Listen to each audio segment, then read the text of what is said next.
I just got my secret package that I've been waiting for. It got rescheduled so many times, but then it ended up coming to the actual date. So I was like, all right. And then I heard the FedEx guy driving up or whatever. He dropped my package. So now I'm a little worried. Let me get this. Oh, never mind. Bruh, I was about to say, I thought it was like literally only paper. I was about to be like, holy shit. So yeah, this is definitely like a used model because the box is a little damaged. Sheesh. Okay, gotta hide this real quick because that's my license code. Let's see. Here it is. Hopefully you can see it on camera good from here. So you got that, the faders obviously. You got this little thing, which they brought the license out, which is good. Let's see, it actually came with everything. I would assume it would. So obviously your power brick, stuff like that. It's USB-C, which we like to see. Because that is one thing I don't like about a lot of products. They're just like, you know, attached cables. So USB cable, a braided USB cable for USB-C to USB-C. Looks like we got some extra screws and stuff. So we can put that over here. Drop that, and then what's in here? This looks like it's just a manual, I believe. Yep, just some notes and shit. Sick, and that's it. Because that's all we need, son. And there she is. All I did was plug it in.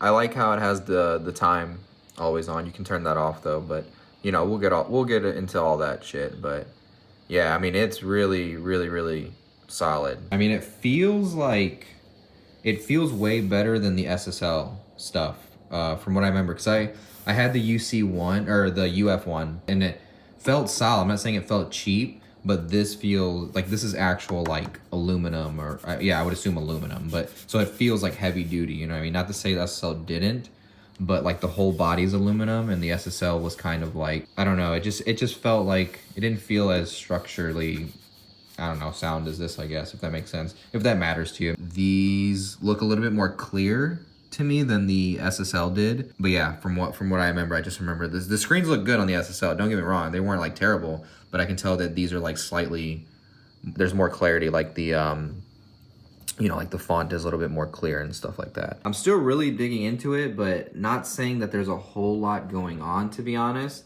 It's pretty straightforward. It's a pretty basic controller, not in the sense of features, just in the sense of like, they don't give you a whole lot of control, which I think is a good thing if that's what you're looking for. You know, you can see obviously you have like your display right here. So you got your sends. I do like the sends on here, I will say, because they do exactly what they should do. Well, I mean, in this case, you would have to hit parameter and then send, and then that's pretty much it. Then it brings up your sends. So we go in a way more in-depth review, and we'll use Pro Tools and stuff in this case, but I kind of just wanted to show you, you know, just what it all is available to us as far as the controller goes. And then you can see you have your select buttons down here, you know, pretty straightforward. Obviously the faders. You can see that you have solo and you have a phase button. So if you do use their channel strip, you can have access to the phase button, and you can have phase on all your tracks pretty much. And you can see you have a mute or bypass. Obviously the meters, I'm in Pro Tools mode right now, which is something we'll talk about in a later video. But basically I'm in like their DAW direct controller, whatever they call it. And you can see right here that it says Pro Tools HUI, which means that it's directly communicating with Pro Tools and not specifically through their console application or plugins, basically. And then over here on the right, you can see that we have the settings, then also function. You have a preset and save, which would apply to their console or their software, basically. And same thing with the load trim section or whatever. It would basically communicate with their software.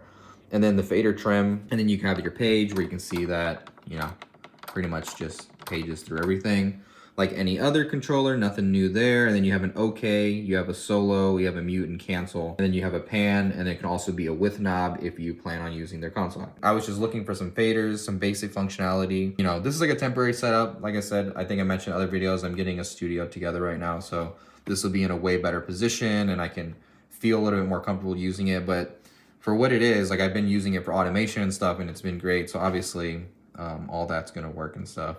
So yeah, like I said, I'm gonna make a way more detailed video. We're gonna have Pro Tools on the screen.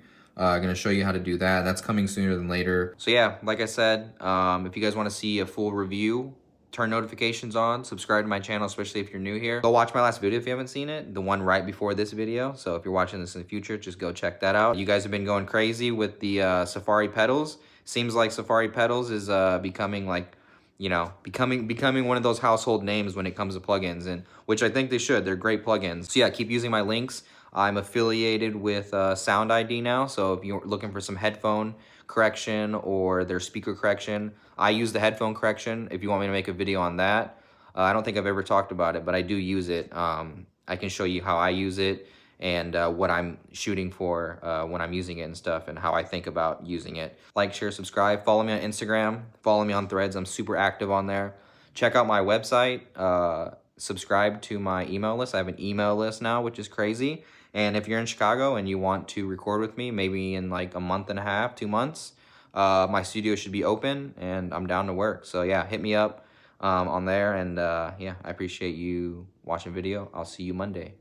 Peace.